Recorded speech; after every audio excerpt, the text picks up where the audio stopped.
Donc, deuxième coup, c'est les artériopathies obliterantes du membre inférieur d'origine artéromateuse. Artérios signifie que les artères, pathie, c'est les maladies des artères. Obliterantes, donc on a une sténose au niveau des artères. Des membres inférieurs, c'est les deux membres inférieurs d'origine artéromateuse, c'est-à-dire liées au dépôt des plaques d'athérome au niveau de la lumière artérielle.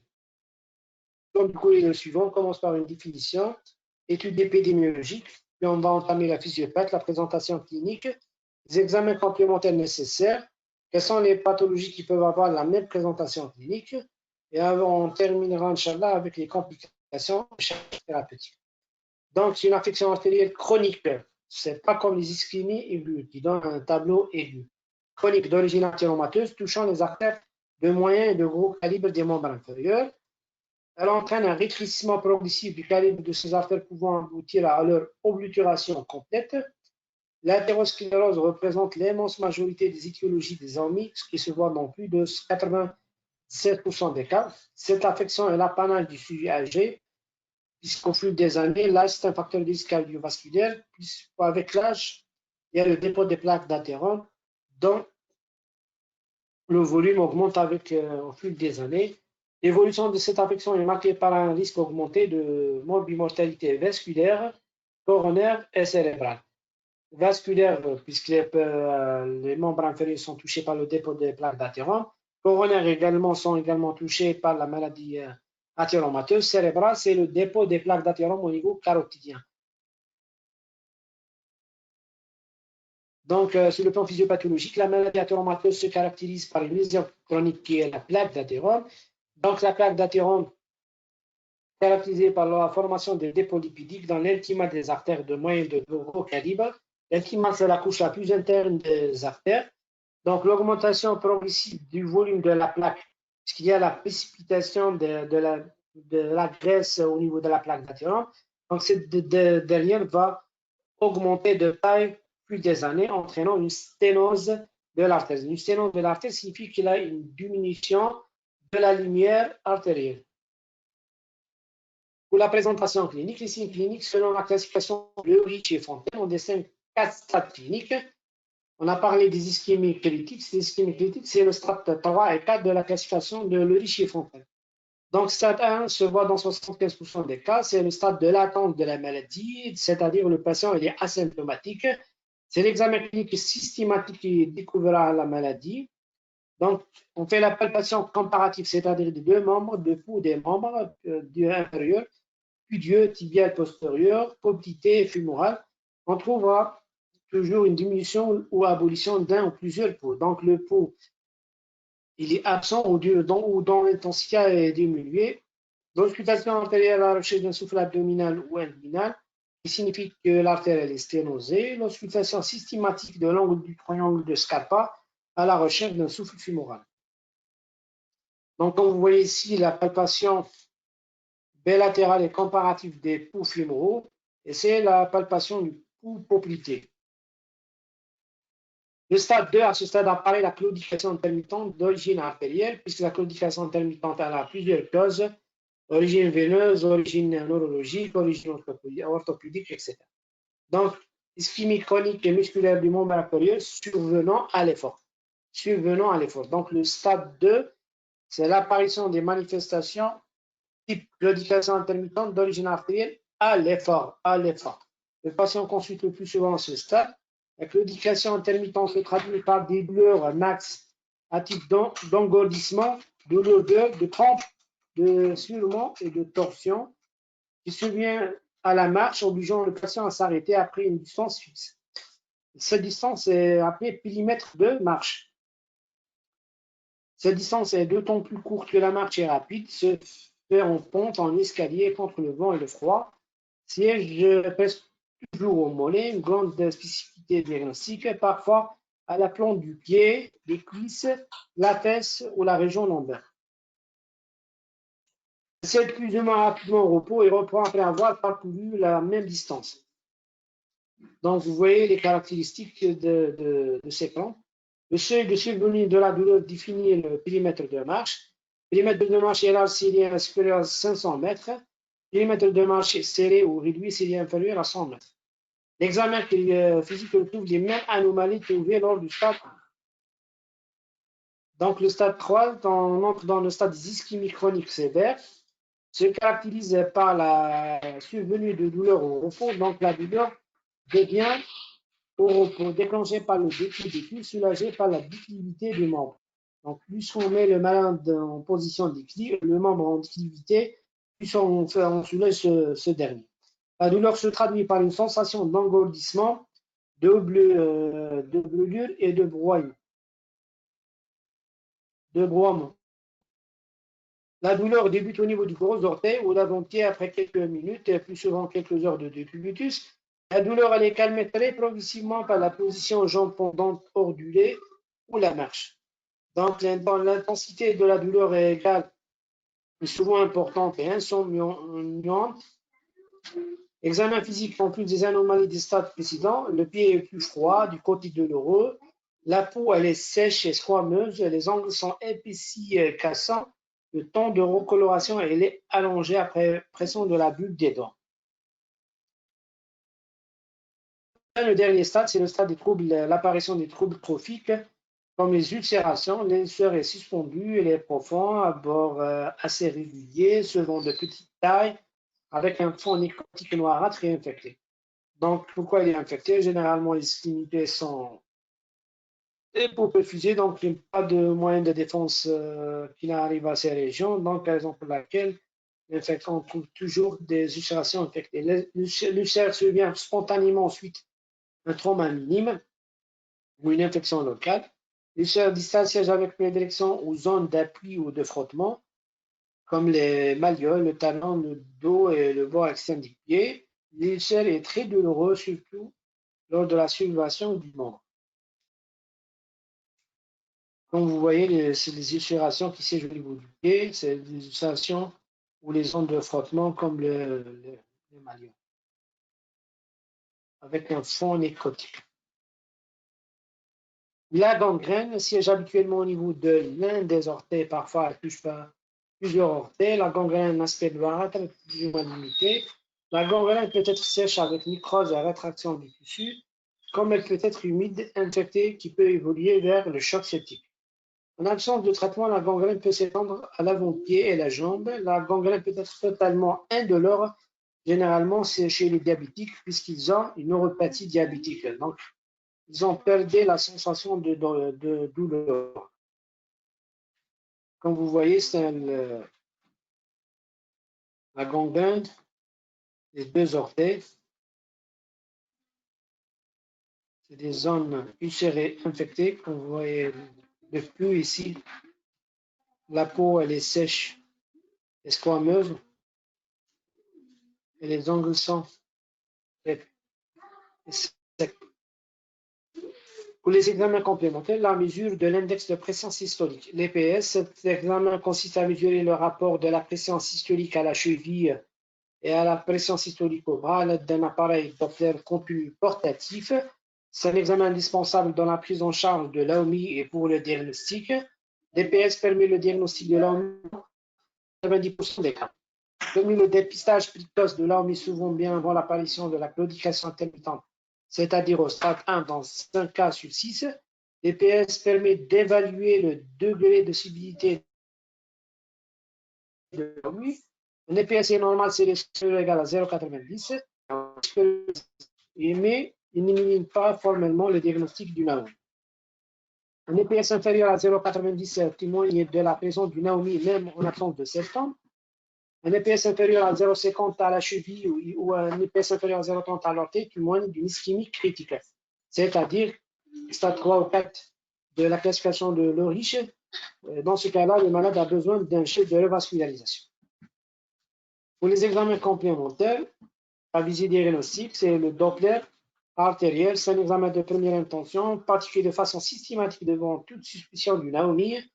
Donc, si vous suspectez que le malade a une artériopathie obliturante du membre inférieur, le premier examen à demander, c'est l'écho-Doppler artériel. Cet examen permet de préciser le siège de la sténose au niveau de l'axe artériel ou de l'occlusion artérielle. Elle précise la qualité de la circulation collatérale. Est-ce qu'elle est bien développée? Est-ce qu'elle est développée de façon modérée ou est-ce qu'elle n'est pas développée complètement? Apprécier l'état de la paroi artérielle, est-ce qu'elle est calcifiée, est-ce qu'elle est épaisse, est-ce qu'elle est souple par endroits. Détecter les calcifications artérielles. Préciser la nature athéromateuse des lésions. Et enfin mettre en évidence des lésions à risque, c'est-à-dire les lésions pré-occlusives ou à risque emboligène, comme on a déjà parlé dans les étiologies des ischémies, ou des lésions anévrismales. Donc, Doppler, on peut voir que l'artère elle peut se faire au stade de pré-occlusion où elle a des plaques athéromateuses ussurées, c'est-à-dire que le radiologue voit la plaque d'athérome ussurée et les anévrismes au niveau des axes artériels. L'enjeu TDM, il faut toujours demander un enjeu TDM IRM des membres inférieurs. Pour les sites lésionnels mal explorés par l'échodoppler, surtout les artères iliaques et un sujet obèse, pour étudier les artères complètement calcifiées non franchies par les ultrasons. La radiographie, doit être systématique au stade de douleur de repos et ischémie critique, c'est-à-dire stade 3 et 4. L'artériographie indique chez tous les patients, on va envisager un geste de revascularisation. Les examens complémentaires à la recherche d'autres localisations de la maladie athéromateuse, c'est-à-dire maladie athéromateuse, une maladie générale, comme on a déjà dit, qui touche les artères carotidiennes, les artères des membres inférieurs, les artères viscérales, les artères carotidiennes, avec des lésions artérielles qui peuvent être diffuses, surtout chez les cellules diabétiques. En plus des lésions artérielles du membre, on peut détecter des lésions des artères coronaires. Dans ce cas-là, si on suspecte, il faut faire une coronarographie ou un coroscan des troncs artériels supracarotidiens, c'est-à-dire les artères carotides. Il faut faire des Doppler carotidiens cervicales, les artères rénales, les artères digestives, etc. Comme vous voyez lors de cette artériographie, on voit ici un défaut de perfusion de la jambe, défaut au niveau de la partie distale de l'artère fémorale superficielle. La découverte d'une anomie impose au minimum la recherche d'une atteinte coronaire, quel que soit le stade de civilité. Un patient sur 4 présente une atteinte coronaire. Donc, dans 25% des cas, on a une atteinte coronaire associée. La découverte d'une anomie impose un dépistage coronaire systématique avec un ECG de repos, une épreuve d'effort, échocœur pour apprécier l'état du myocarde, une scintigraphie myocardique d'effort ou technétion. La positivité de l'un de ces examens fait discuter la réalisation d'une coronarographie pour préciser les lésions et envisager un traitement coronarien. L'atteinte du tronc supraortique, un examen échodoppler du tronc supraortique à dissémination céphalique est indiqué surtout en cas d'antécédent d'AIT ou d'AVC. Surtout chez le malade a déjà fait des AIT, des accidents ischémiques transitoires ou des AVC. La recherche des lésions athéromateuses des autres artères. La recherche des autres localisations se fait en présence de signes d'appel, une HTA sévère ou une résistance rénale évolutive liée à une séquence des artères rénales, des artères rénales, un engorge mésentérique rénale, ou de mésentérique, il faut faire des artères mésentériques.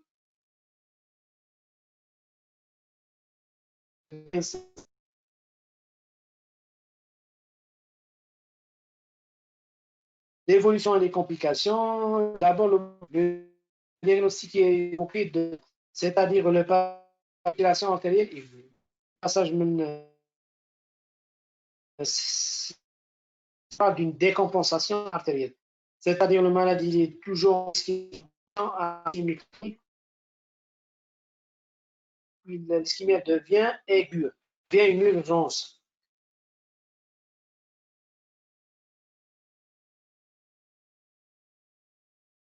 La survenue brutale d'une douleur d'un membre ou un segment du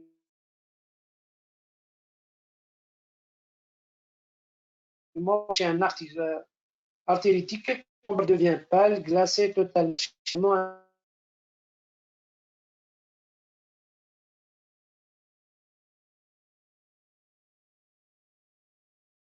impotent. Et pour un inciser les orteils de tout le pied, paralysie ou paralysie des orteils. L'oblitération antérieure aiguë est responsable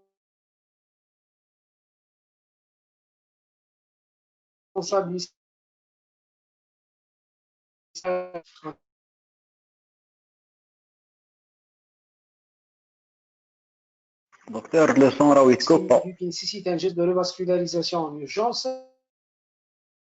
C'est à 3 heures pour éviter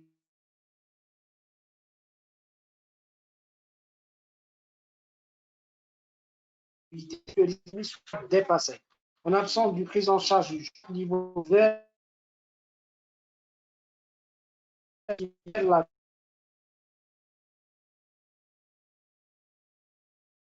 gangrène étendue dans qui met des... Pour le traitement, on a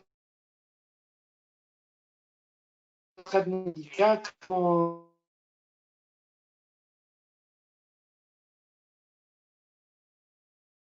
vasculaire et un traitement chirurgical. Pour le traitement médical,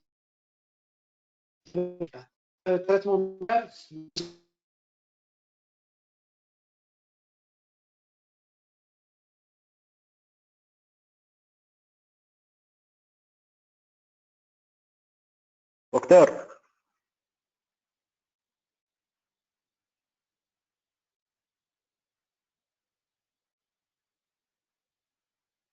c'est pour éviter le risque de resténose. C'est les stents utilisés pour la revascularisation. Comme vous voyez ici dans une sténose complète au niveau de l'artère iliaque, ça c'est le caté après la réalisation d'une artériographie. Vous voyez qu'il y a une absence de passage de produit de contraste au niveau de cette région de l'artère iliaque, malgré avec une bonne opacification en aval liée à la pression de cette circulation collatérale comme vous voyez ici. Donc après dilatation mise en place d'un stent, vous voyez la conséquence, c'est le rétablissement d'un bon flux au niveau du membre inférieur. Revascularisation chirurgicale, c'est les pontages, c'est-à-dire les pontages artériels. Il faut court-circuiter la sténose par un pont artériel. Donc, le chirurgien doit ramener le sang d'une zone saine et il peut circuiter la zone sténosée et va brancher le pont au niveau d'une zone également saine qui se trouve en aval de la sténose. Pour les indications thérapeutiques, le stade 1, c'est le traitement médical avec correction des facteurs de risque, la marche quotidienne et l'administration de l'aspirine. Stade 2, c'est le traitement médical pendant 6 mois. Si on a disparition des symptômes, on continue le traitement médical. En absence d'amélioration des symptômes, c'est l'angioplastie ou la chirurgie de revascularisation. Pour les stades 3 et 4, c'est-à-dire l'ischémie critique, dans ce cas-là, il faut faire une revascularisation le plus tôt possible par angioplastie ou par chirurgie de revascularisation. Si le malade est en stade de gangrène, il faut faire l'amputation. Est-ce que vous avez des questions? docteur, Hein?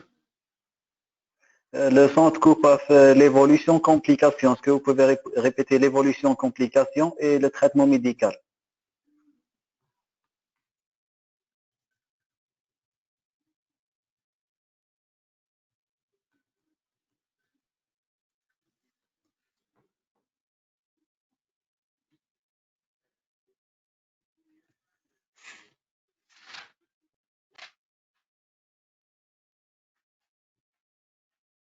L'évolution, la première complication, c'est l'oblitération artérielle aiguë, c'est-à-dire la décompensation. Le malade il est en ischémie chronique, il se complique d'une ischémie aiguë. Le diagnostic est évoqué devant la survenue brutale. Donc, il y a une urgence d'une douleur du membre ou d'un segment du membre chez un patient artéritique, c'est-à-dire un patient atteint d'une anémie. Le membre devient pâle, glacé, totalement impotent. Et pour inciser des orteils ou tout le pied avec paralysie ou paralysie des orteils. Dans ce cas-là, on est en stade d'ischémie nerveuse.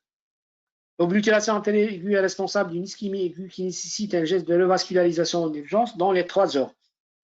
En absence de prise en charge urgente, l'évolution se fait vers la gangrène étendue, c'est-à-dire l'ischémie est dépassée. Dans ce cas-là, la prise en charge est par l'amputation. Le traitement médical, le traitement des anémies, il est à la fois médical, endovasculaire et chirurgical. Le traitement médical a des objectifs et de contrôler l'évolution de la maladie artériomateuse tout en augmentant la perfusion artérielle périphérique afin d'améliorer les symptômes de l'ischémie. Donc, les moyens, la correction des facteurs comment se faire le contrôle des facteurs de risque par arrêt total et définitif du tabac. Donc, vous savez tous que le tabac, c'est un facteur de risque majeur de l'AOMI qui permet d'augmenter l'arrêt de tabac, permet d'augmenter le périmètre de marche et diminuer le risque d'amputation. Traiter l'HTA, équilibrer un diabète, correction de l'obésité ou un déséquilibre lipidique. Pour conseiller le malade de faire la marche quotidienne, puisque la marche quotidienne va favoriser le développement d'une circulation collatérale de suppléance, surtout au stade 1 et 2. Les traitements utilisés, généralement, on met le malade sous traitement antiagrégant plaquettaire, c'est-à-dire l'aspigique à la raison d'un sachet, voire de 2 par jour. On peut administrer Plavix en deuxième intention, c'est le malade a une allergie à l'aspirine ou là une intolérance ou contre-indication à l'aspirine. Les autres traitements médicamenteux, c'est un bêta-bloquant cardiosélectif, les EEC, une statine.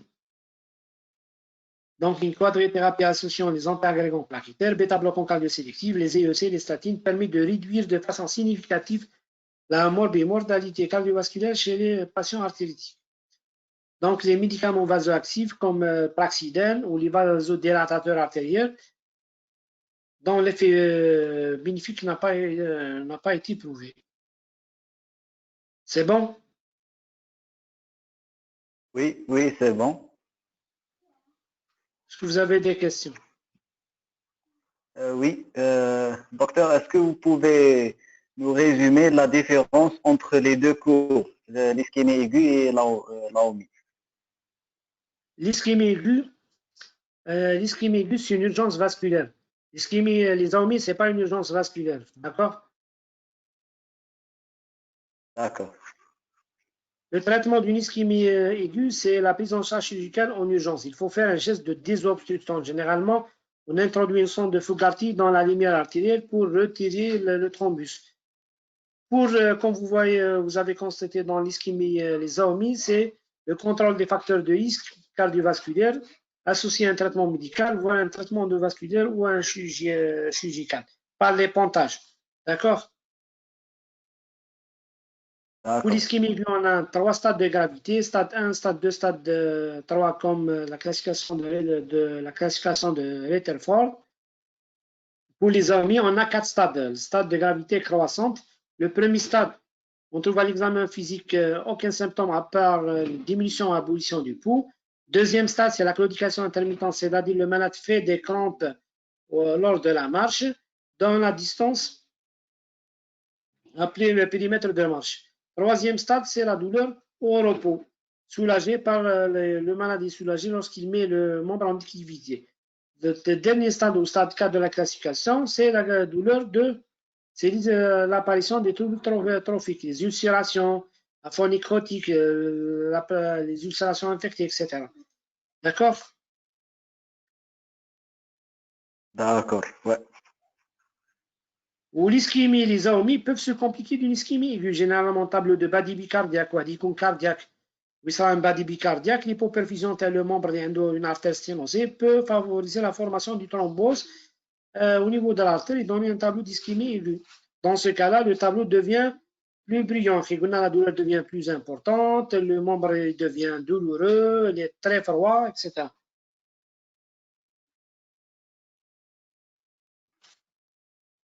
D'accord. Ou l'ischémie et les AOMI, il faut explorer les malades. Donc, avec le temps pour explorer les malades, dire la mesure de l'index de pression systolique, dire l'écho-doppler, dire l'angioscanner, ou dire même l'artériographie. L'ischémie aiguë, vous n'avez pas le temps d'explorer ton malade, puisqu'il y a limité le temps. Le temps, si on perd le temps dans les explorations, on va perdre le membre du malade. Alors, puisque généralement, les ischémies, surtout si elles viennent dans un axe artériel sain, le malade met un douche une circulation collatérale de suppléance Derrière, le risque d'amputation est plus important. Plus on fait le retard diagnostique ou le retard thérapeutique, le retentissement est rapide sur le membre.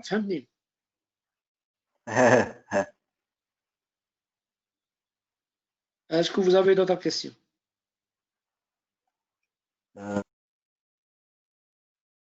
Hein? C'est bon? Le traitement fibrinolytique d'ischémie aiguë. Le traitement fibrinolytique de l'ischémie aiguë, donc on introduit un cathéter qui dit la thrombolyse par voie générale. Mais la thrombolyse par voie générale a des contre-indications بزاف. مثلا واحد يكون عنده une ulcère gastrique, on ne peut pas lui faire une thrombolyse générale, puisqu'elle va parmi les complications. Il y a l'hémorragie digestive. واحد عنده des rétinopathies diabétiques, يقدر يدير une cécité.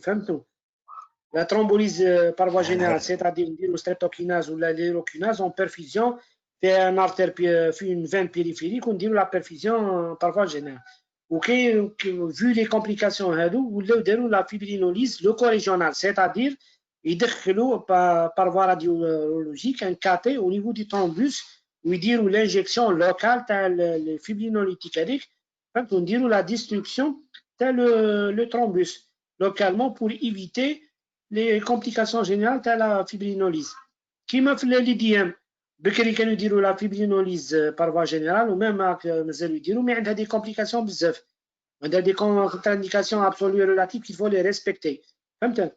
mais actuellement ولاو يديروا la thrombolyse in situ في l'IDM. مثلا ندير IDM دوك يدخلوا لي ان كاتي في l'artère coronaire تاعي اللي فيها لو thrombus وينجكتيو لي streptokinase localement. فهمتني؟ نسميوها la fibrinolyse in situ. D'accord. وكاين une autre méthode يسموها la thromboaspiration. يدخلوا un cathé au niveau de la lumière artérielle jusqu'au thrombus ويديروا ياسبيريو le thrombus هذاك que ce soit au niveau des artères périphériques ou même هذه la technique يديروها في les artères coronaires. فهمت؟ مثلا ما عنديش جو سوي dans un centre ولا ما عنديش انا streptokinase ولا lérokinase, je peux faire la thromboaspiration. فهمت؟ ناسبيري le thrombus هذاك. C'est même le cas pour les artères coronaires. Parmi les techniques de revascularisation des artères coronaires lors d'un IDM, il y a la thromboaspiration. كان قدام سنتر يديروها في الجزائر في البليده يديروها. كي يكون le thrombus هكاك فري هذاك هو ندار موش adhérent aux artères coronaires, on peut faire la thromboaspiration. D'accord. زيد. C'est bon. Et la dernière question. C'est l'urgence. كي تلقاو ما تلقاوش عندكم لو بو تلقاو لو مومبر اللي فروا فهمتوا وتلقاو بدا لو مومبر اللي دولورو هنا تفهموا بلي لو مومبر اللي اون اسكيمي فهمتوا سورتو لي كان سي جو جون اكسيتيرا الفو تريتي لو ما ديروا ان جيست دو ريفاسكولاريزاسيون رابيد. داكور. لا هو ماشي urgence puisque c'est une maladie chronique فهمت قلنا كرونيك المرض عنده لو طون ديفلوبي سيركولاسيون كولاتيرال. نقدروا نلقاو في لي زيكسبلوراسيون في لونجوز كانوا لادوبتي نلقاو لارتير فيمورال اللي كومبليتمون كيما نعت لكم هنا ديالك اللي كومبليتمون اوبسترويي مي كوم تشوفوا كاين لو باساج تاع لو برودوي دو كونتراست اون افال دو لا ستينوس فهمت على هو بيسك كاين ديفلوبمون دو سيركولاسيون كولاتيرال في ليسكيمي نو كيما لي ديام اني ديام lorsque c'est un sujet jeune il est généralement il est fatal puisqu'un sujet jeune تلقاو ما عندوش لا سيركولاسيون كولاتيرال يدير ايديام جينيرالمون سي مورتيل بس تلقاو واحد في عمره 90 سنه مدير ايديام زوج ثلاثه وما يموتش فهمتوا ميم دير لوبستركسيون تاع لارتير كورونيل هو عنده في دي زاني ديفلوبي دو لا سيركولاسيون كولاتيرال كورونيل